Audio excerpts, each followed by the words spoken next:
Greetings, everyone. Welcome to this channel. This is the Sage of Calidor coming to you with another video. I know it has been a while since my last recording, and it's been rather busy. I hope you had a happy Christmas, a Merry Christmas, Happy Hanukkah, and a Happy New Year, and happy holidays for any sort of holiday I forgot to mention. I hope you had a great, wonderful time.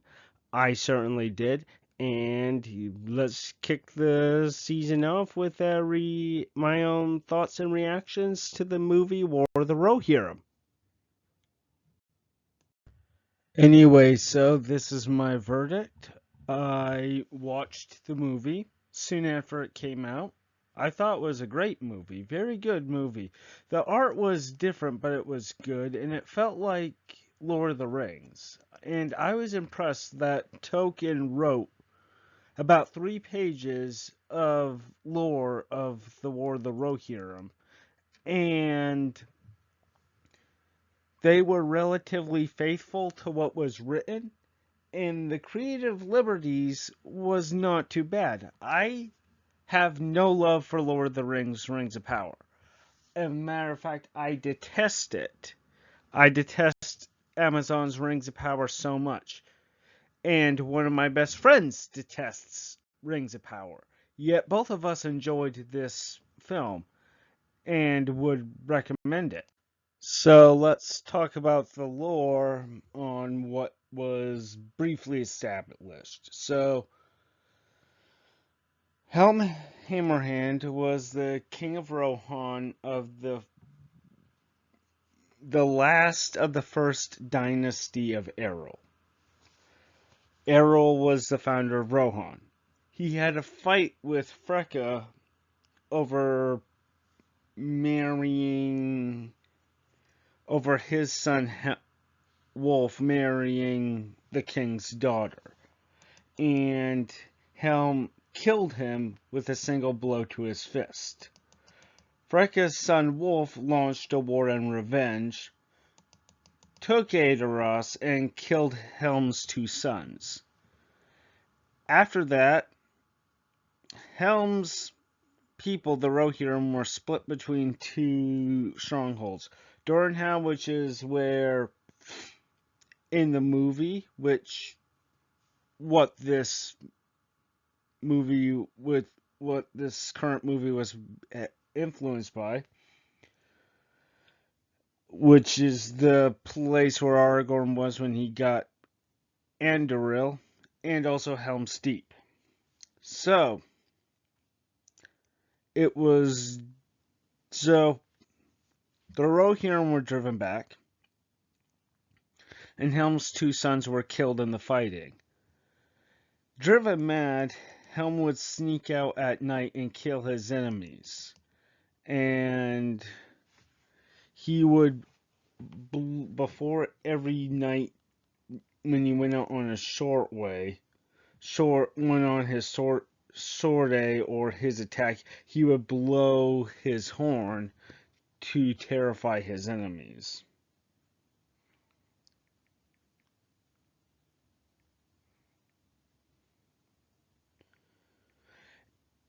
And he would continue this for some time. But until one day he later found himself, he was found frozen outside of the gates. So, things were bad for Rohan. All this happened during the winter. Their king was dead. It was a bad winter, supplies were bad, and their king was found frozen outside the gates. I'm sorry, I forgot to mention it. This was during a really bad winter in the history of Rohan. As a matter of fact, the history of the western part of Middle-earth, at least. This was called the Long Winter.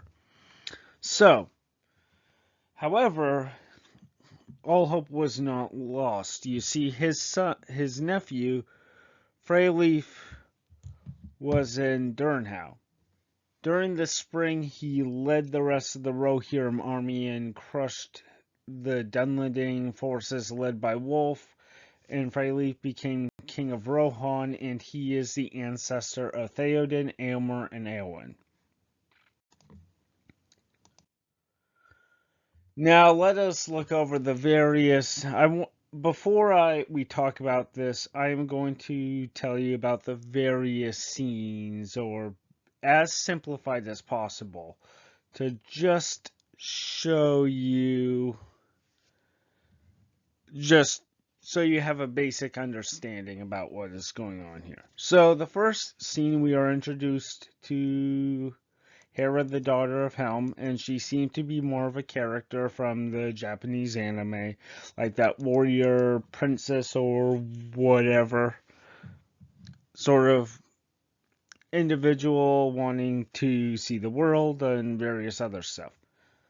So, however, this is to be expected. The creator, the primary creator, worked on several Japanese anime works and drew experiences of anime from Japan.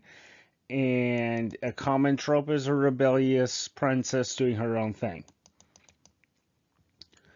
Her meeting at the beginning of the film with an eagle seemed to be a bit odd, since she is not of a people that is tied to the eagles.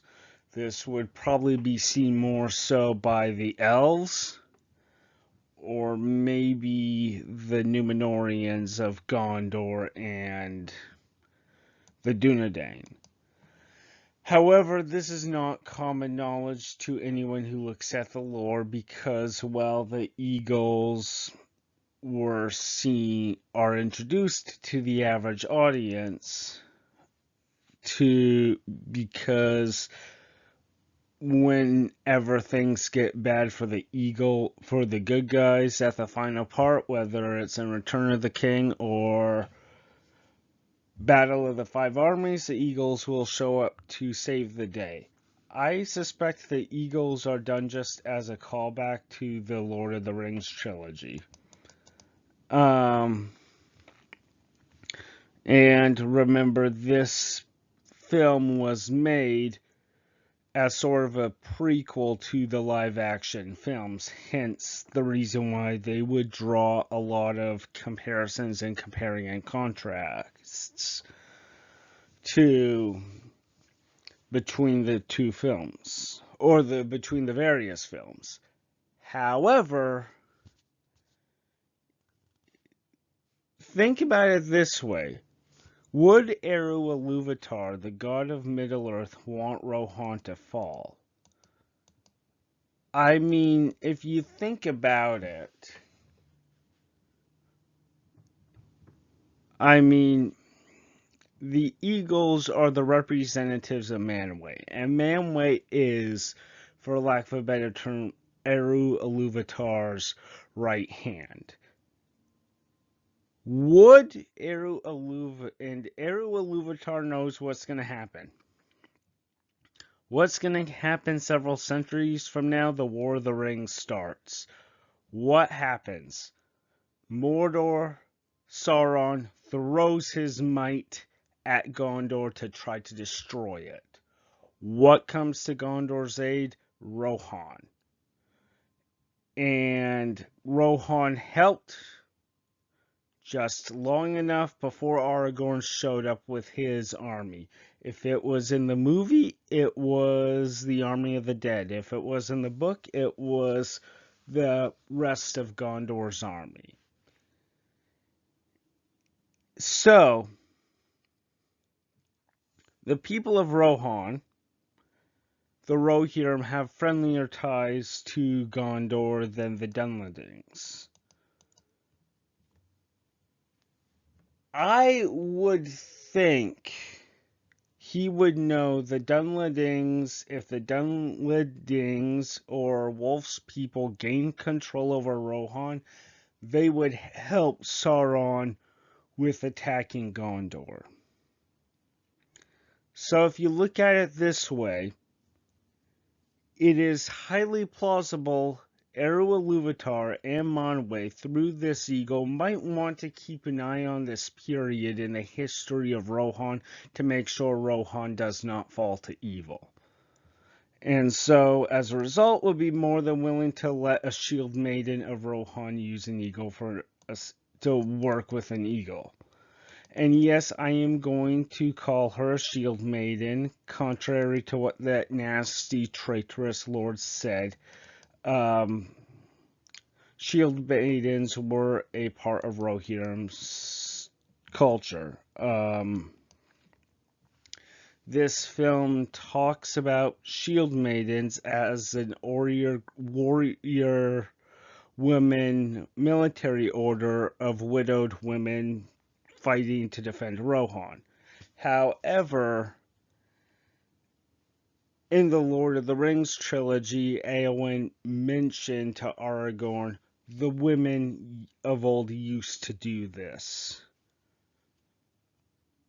Used to be trained as shield maidens, and Hera is part of the social class of Rohan where it makes sense she will be trained as a member of as a shield maiden. And the next primary scene is also pretty good. It looked like it looked rather good, and this is how I imagine it would look. The politics of the court, the throne room looks kind of like Anglo-Saxon, which is what Tolkien used to inspire his creation for Rohan. And Helm would have his daughter and his two sons at court with him. And I was glad when I saw this scene, especially the scene of Helm's children being introduced to us. Like, he had two sons and a daughter. And they portrayed it very well.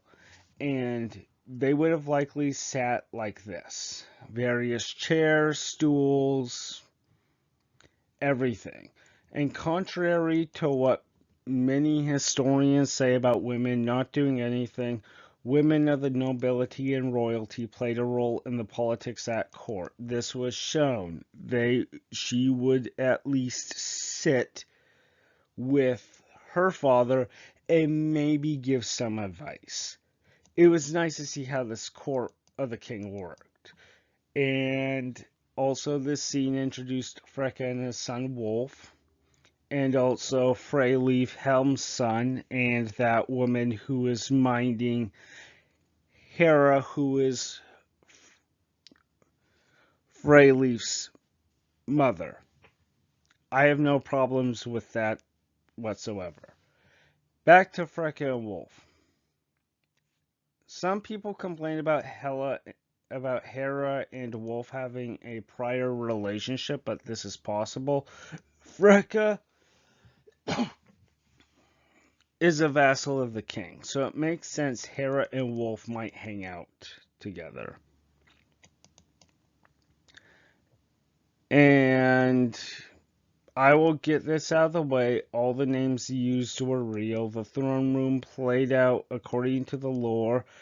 Wolf asked for Hera's hand in marriage. I will say, however, in the lore, Helm's daughter's name was not mentioned.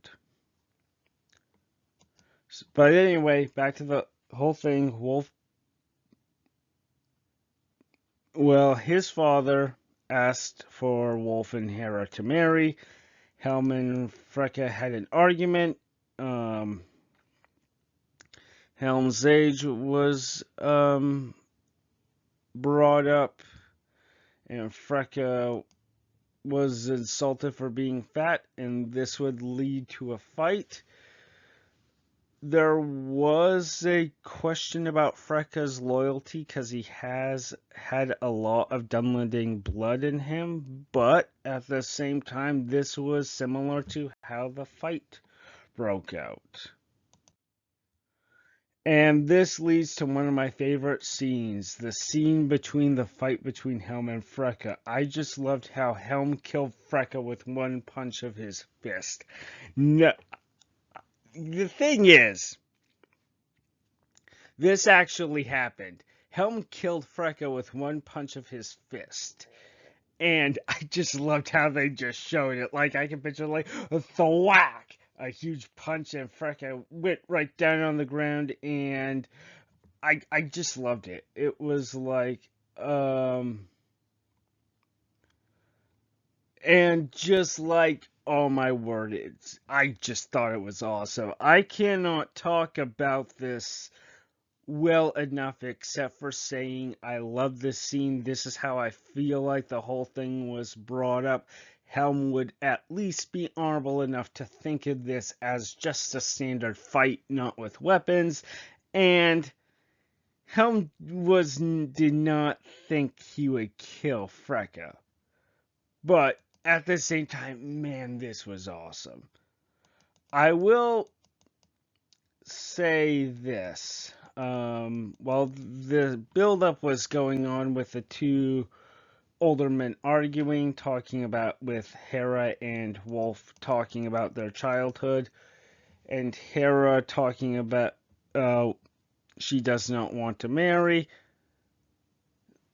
I heard how some people are concerned about that. I am not concerned about that.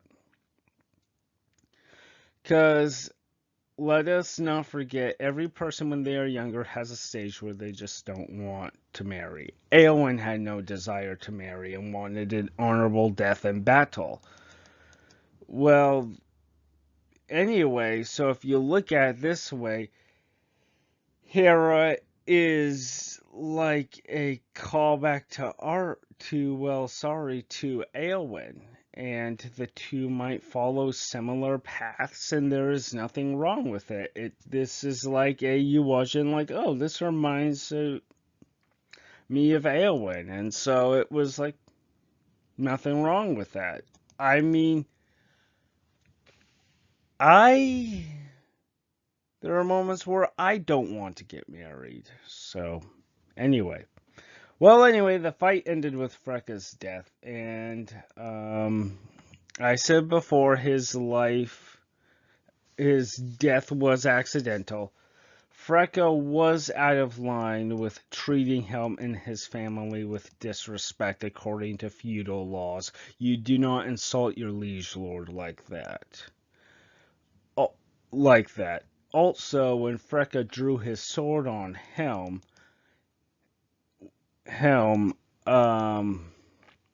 that brings us to the aftermath scene.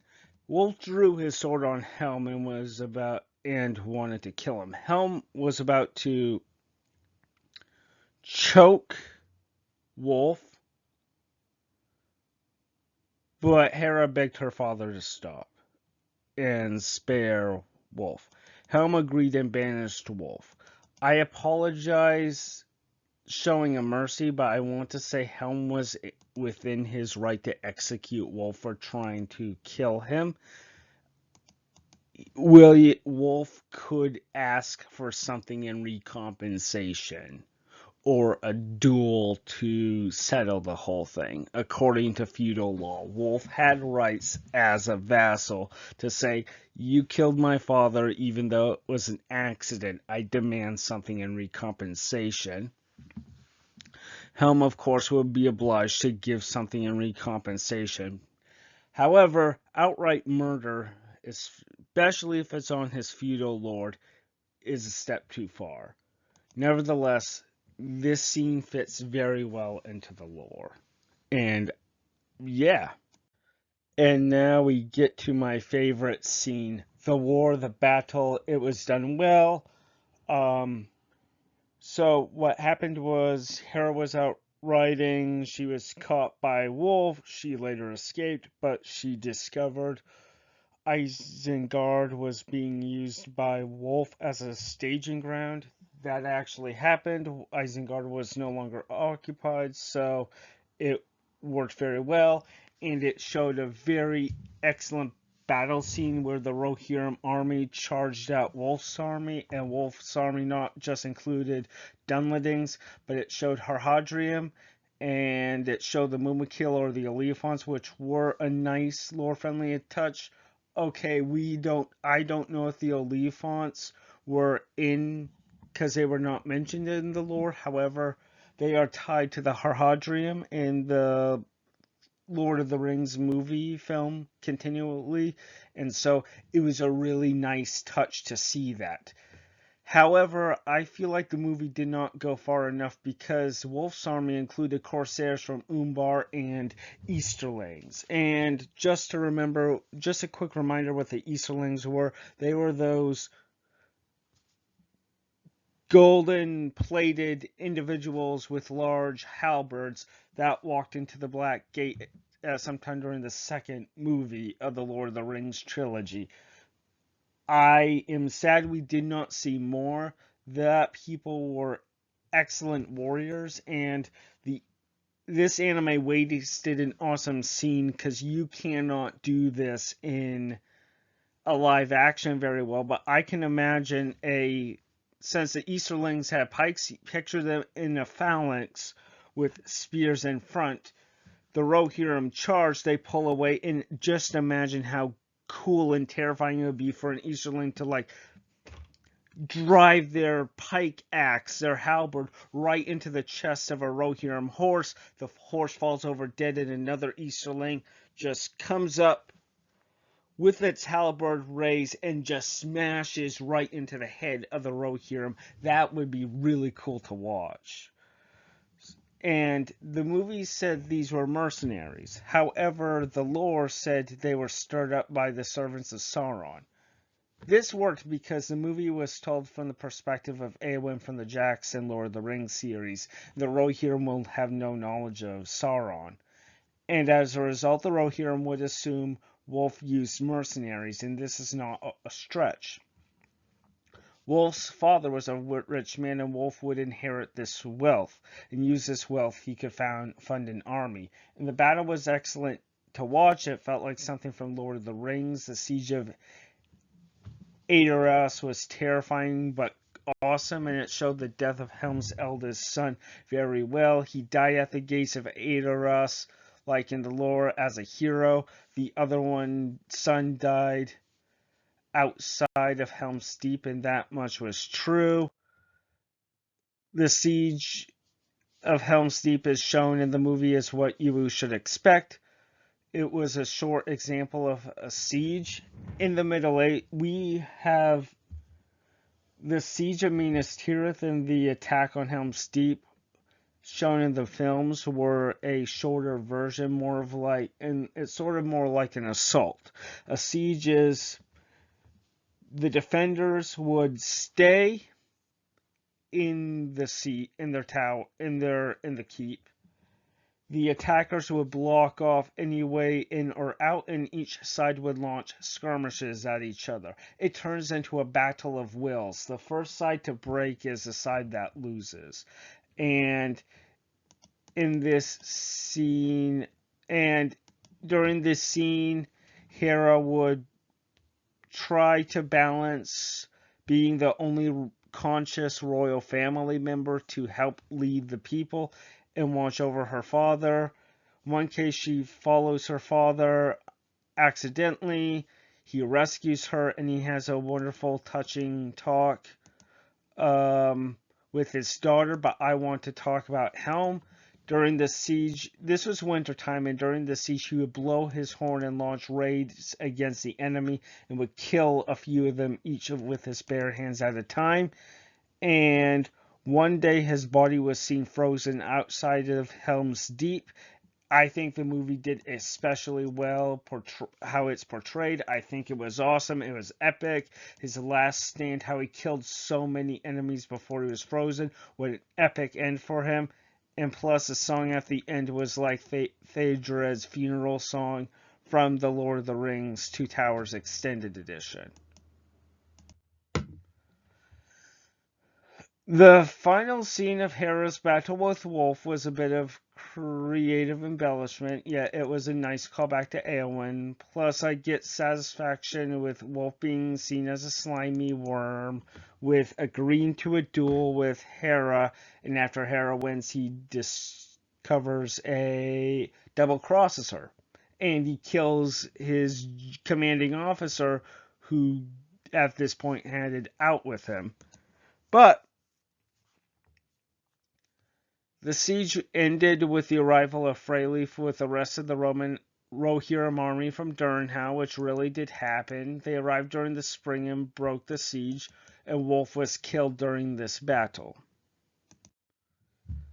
And this brings us to the successor of the helm, Freyleaf.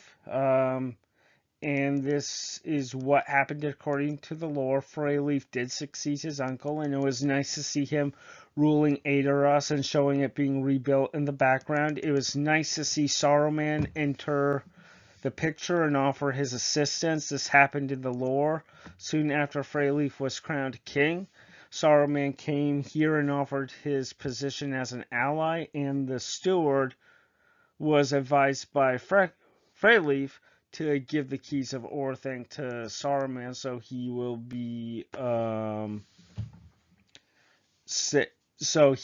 a good ally to help out Rohan next time it is needed. And the final parts was Hera and her aunt saying goodbye to the king and going off on another adventure. And it was cool to see Saruman, who was not evil at this point. He was arrogant, but he was not evil. Now comes to my verdict. I think it was a pretty good movie, kind of a great movie. I mean, think about it. They were able to make this from about 3 pages of lore. This is impressive. I mean, sure, there were creative embellishments for the sake of the plot, but if you are angry about it, you should be angry at The Hobbit and the Lord of the Rings trilogy, and both sets were fine movies, with the trilogy being the greatest of all. Yet, like the Lord of the Rings trilogy and The Hobbit to a lesser extent, this film stayed faithful to the lore, unlike Rings of Power. Now, there are many people who say otherwise, but I am more than happy to address it.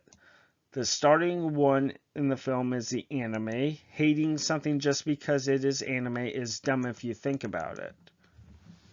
Tolkien's works have actually been brought into cartoon animations before, so this does not hold weight. I think there's a Return of the King and a Hobbit movie set done during the 1950s, I believe.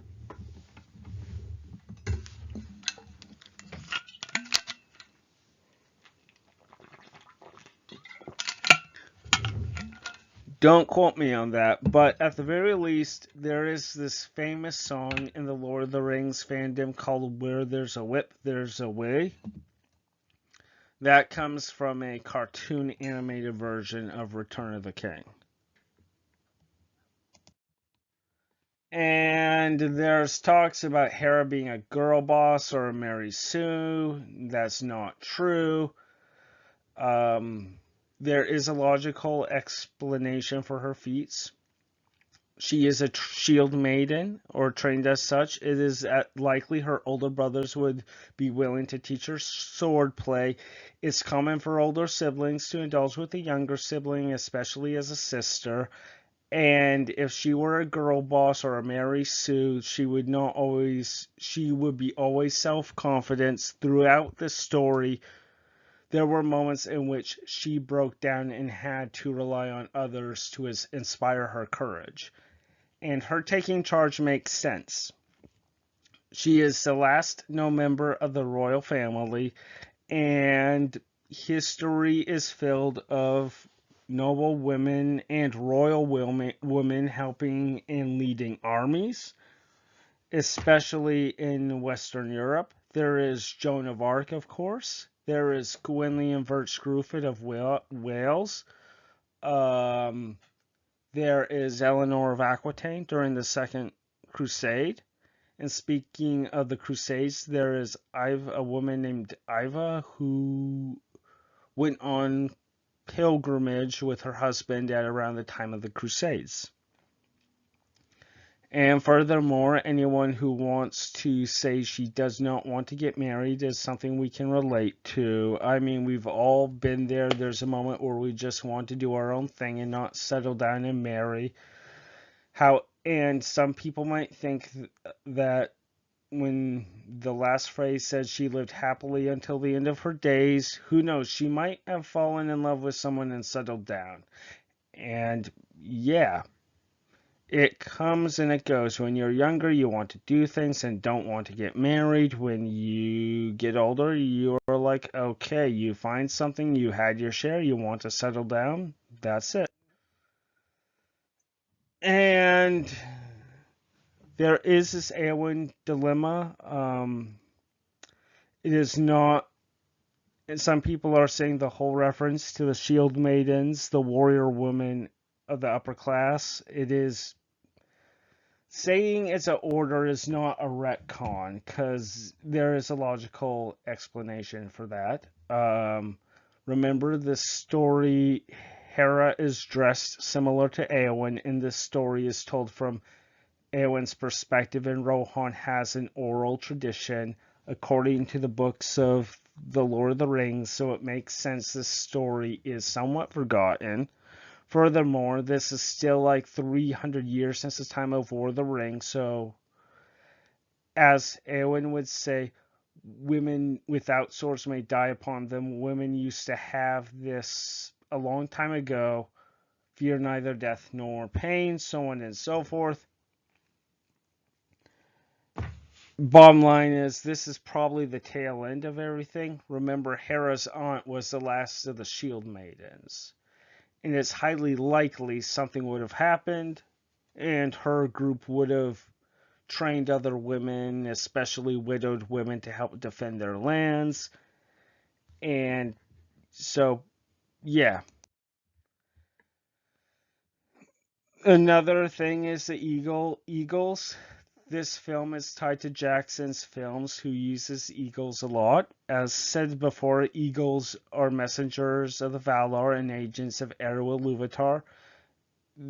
While this conflict seems narrow to Eowyn, but at this point Sauron's followers were making plays. In the lore, his agents stirred up men of the south and east to assist Wolf, and it makes sense his servants would give the call out to find rings in exchange for rewards. Like, remember, there is this side scene of some orcs saying more rings given to Mordor. But while Sauron is making plays, the good guys are making plays. It would make sense that Eru Ilúvatar would try to assist the Free Peoples in preparation for the conflict ahead. Gondor is the last strong nation between Sauron and the rest of the Free Peoples at this point. Arnor is gone, the elves are weakened, the dwarves are weakened, and so Eru Ilúvatar and the Valar would want to make sure Gondor's strongest ally, Rohan, stays alive. If you think Rohan under Wolf's rule will be friendly to Gondor, you are mistaken. Because the Dunlending tribes are ancestors of those men who worshipped Sauron as a god. J.R.R. Tolkien once wrote that The Lord of the Rings is a fundamentally religious and Catholic work. Christian themes are in his stories, and there's a lot of them in War of the Rohirrim. Let's get the first out of the way. Good versus evil. It appears gray at first, humans versus humans, but this shows the evil, both the evil and the good, humanity is capable of. And even more high stakes is this is a war between men, not orcs and men. This film shows how great and terrible we both can be. We have the potential to commit evil, terrible acts or heroic, good acts. This leads to another Christian theme: choices and consequences, no free passes.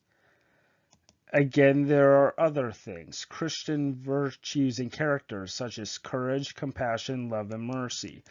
Lastly, heroism and chivalry regarding to protecting the weak and defenseless, like a Christian knight. So this film is a Christian film with a Japanese paintbrush. It captures the Tolkien spirit, and we know God is no respecter of persons.